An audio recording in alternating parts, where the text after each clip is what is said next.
Hello everyone and welcome to Takagi-san Season 3 First Impressions Episode 11. I speculated last episode that the stories were only going to get better, and so far I've been correct. Sure, we didn't have a traditional critical hit moment, but we did get a thorough exploration of the relationship between our main characters when under a particular kind of pressure: romantic competition. Nishikata finding 3 Valentine's Day gifts in his locker, none of which being from Takagi, creates a situation that these characters have never found themselves in. The first half of this episode has both Nishikata and Takagi contending with this situation and evolving their approaches. For instance, Nishikata begins the exchange wanting to keep the chocolates a secret. On a surface level, he probably believes this to be out of self-preservation against teasing, but towards the end of the episode, we will learn that there may be another factor at play.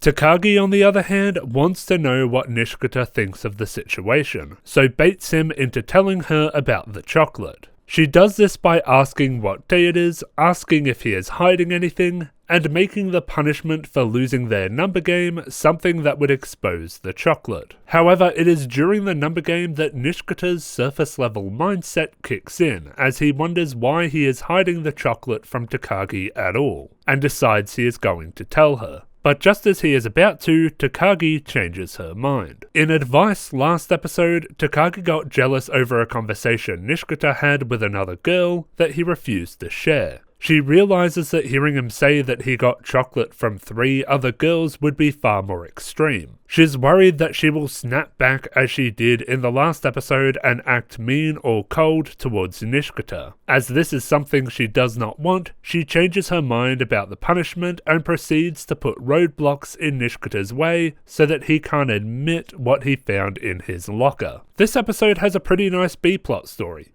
It doesn't connect with the A-plot or anything, it's just a nice story. We get a quick glance at Mano and Nakai, and it's nice to see Mano have an easier time than the previous year. We get another B-plot story between Hamaguchi and Hojo. I don't have much to say about this story except that it's based on the manga's 119th chapter, and its greatest contribution to the A-plot is the cliffhanger it leaves us on.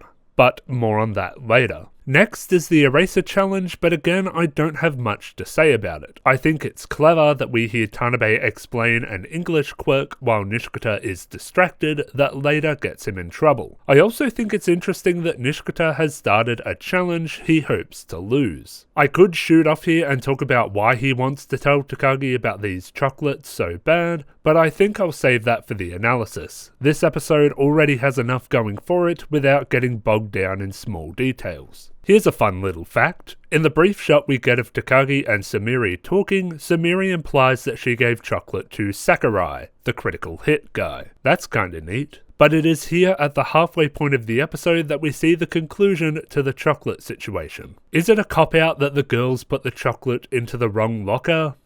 Yeah.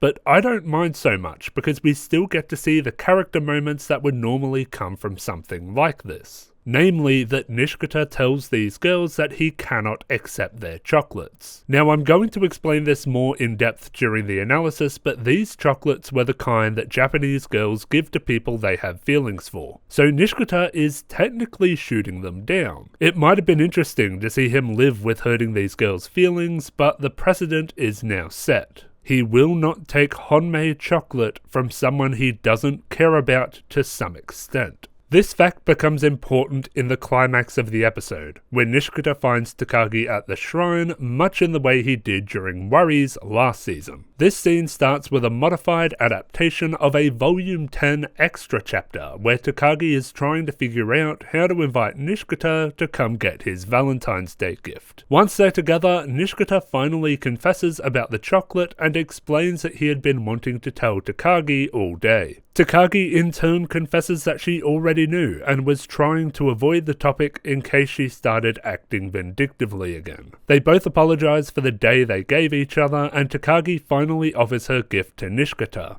And this is where we get payoff to his rejection of the other girls' chocolates. he gladly accepts Takagi's gift. Not gonna lie, the fact that this initial gift is dried sardines does slap us with a bit of status quo and subtracts from the emotion of this scene a little, but I don't mind so much. Takagi also gives him actual chocolate, but just Honmei. If you recall the events of last Valentine's Day, she gave him both Honmei chocolate in a subtle way and Giri chocolate directly, implying that she was fine with where they were at that moment. This year, however, Takagi gives him the Honmei directly, and there are no mixed messages with the Giri chocolate, or even the dried sardines, which she promptly takes back. The fact that Takagi is becoming more clear in her messaging strengthens the theme of confession, but not as much as the final scene of the episode. Hamaguchi tells his friends that he is going to confess to Hojo on White Day, and that Nishikata will have to confess his love for Takagi as well. For those of you who only watch the anime, this scene does exist in the manga. Chapter 108. Confession. And I feel it's only fair to tell you now that an actual confession to that chapter is what six-pack abs are to me. I don't have any. Yeah, the chapter sort of chickens out at advancing the relationship of either Nishikata or Hamaguchi. However, this chapter does hold a pretty substantial moment. A moment where Nishikata questions whether he likes Takagi, and comes closer to the conclusion that he does. It seems to me that the anime is going to merge confession with returning the favour for its final episode. But we're not going to have that conversation like this. If we're going to speculate on what the finale might look like, I think it should be face to face. This first impression series is just full of surprises, isn't it? So the first impressions part of this first impressions video is essentially over. What I'm going to do here now is speculate on what the finale might be based on what we know from the trailer and how episode 11 ended. I'm going to start with an optimistic prediction, sort of what I would really want to see happen, but I don't think it actually will. And I'm going to follow that up with a more realistic prediction, what I actually think is going to happen, regardless of how I might feel about it. And then we'll wrap it up with some mini-theories or some little speculations for things that might happen. So I feel pretty safe in saying that episode 12 will contain some kind of mesh of confession and returning the favour. We know it's going to contain confession because of episode 11's cliffhanger, and we're pretty sure it's going to contain returning the favour because of that trailer footage. Also the fact that Hamaguchi has specifically made this plan for White Day, as opposed to the manga where it was just some day. I also believe that we are going to see the high score adaptation that the OP has been teasing at since episode 1. I'm not sure why the showrunners would save high score for last unless they have some kind of big plan for it, so here's hoping it's not a straightforward adaptation. And I know I've been wrong about this before, but I suspect that we might finally get an adaptation of Future.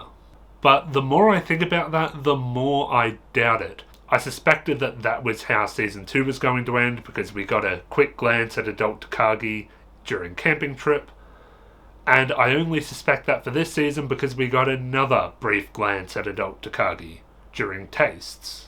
Optimistically, I think it's going to start with High Score, and that the showrunners are going to change the ending of High Score to be something a little more substantial, and perhaps factor into Nishikata's decision as to whether to confess on White Day or not. Then we'll get a confession returning the favour mesh, in which Nishikata, just like he does in Confession, will realise that he thinks that Takagi is cute, but I hope that it ends with him actually using that information and finally confessing. And if Future is going to be adapted in this optimistic version of the story, I imagine that confession / returning the favour will end with an acknowledgement that it may or may not work out, and then Future will begin. Because if you recall, Future is sort of set up to make you believe that Takagi and Nishikata didn't get together, and it sort of keeps alluding to that until the very end. And it asks, how does it feel to be teased? But now that we have more information on the movie, especially the information that it will take place during their last summer as middle schoolers, I don't think we're going to get a confession in the finale. My realistic prediction is that it will start with high score, and the culmination of that story will be Nishikata and or Takagi realizing that they have been connected for far longer than they realized. I think that the confession / returning the favor adaptation will have something substantial, but not a confession. And that if Future is going to be adapted, it will be saved for last, and it will play out much like it did in the manga chapter. So optimistically, I hope that the season finale involves a confession, but if it doesn't, I hope that the film will.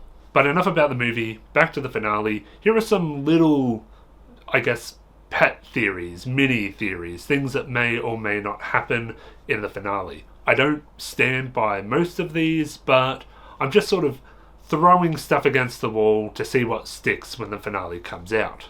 So there may or may not be a future adaptation, a way to properly canonize in the anime that they do in fact get together. Yes, we did see adult Takagi looking back at a photo album, and we did see the daughter that the two have together in this season. But notice that they've never explicitly said that they get together as adults. So the finale might have Future to absolutely canonize the pairing within the continuity of the anime.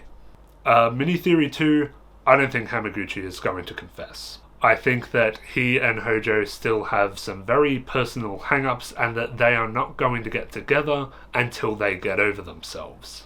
Given how serious the adaptation of this story looks in the trailer, I imagine that this will probably be a comic relief moment. Maybe at the end of the story when the conflict is resolved, we switch to Hamaguchi and he's like,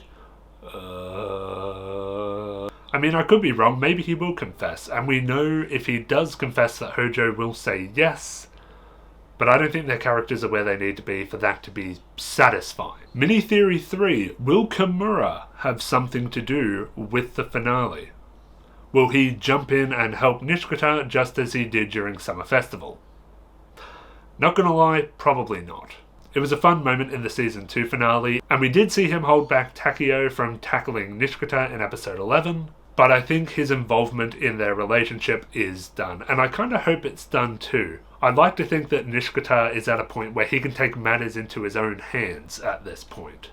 And my last mini theory, we may not get a high score adaptation. This is admittedly a bit of an odd one. High score imagery has been in the OP, it's been in our faces. Why would they do that if they're not going to adapt it? Well, I don't really have an answer for that unless it's going to be a part of the movie. I feel like it'd be weird to go from the Season 2 finale, which was one long-form story, back to the Season 1 finale's format, where it's still just a collection of adaptations. Unless they are going to combine them all together. Okay, this is something that's literally just popped in my brain as I am sitting here recording this. But what if it is technically all one story, but it starts with a high score adaptation, and after this revelation, Takagi gives Nishikata some bad news, she's going away, she's going to a different high school, she's moving, whatever news she has to give him to get her entering the car we saw her enter in the trailer. And then White Day comes around and Nishikata realizes that he's on the clock. He realizes that he does like Takagi and he needs to do something about it now. And then he catches up with Takagi, he either confesses or he strongly implies that he will be ready to confess soon. She moves away or gets into that car or whatever the major conflict of returning the favor is going to be, and we finish with Future to assure us that it's all going to work out. I don't know, I'm just throwing stuff against the wall to see what sticks when the finale comes out. And that's all the speculation I have, and as such that's all I've got for this video. I'd like to thank my patrons, Orion Tran, Lars Espen, Data52, Jaman5, Lemon Shark, Pixcalibur, Alberto Cruz, Tyler Bennett, Tenka, Jeremy Pashik, Fireclaw, Soren, Christopher Wang, Will, Mario, Luke Stewart, Ignacio, and Aidan Nielsen. Thank you all very much for watching, and I will see you next time.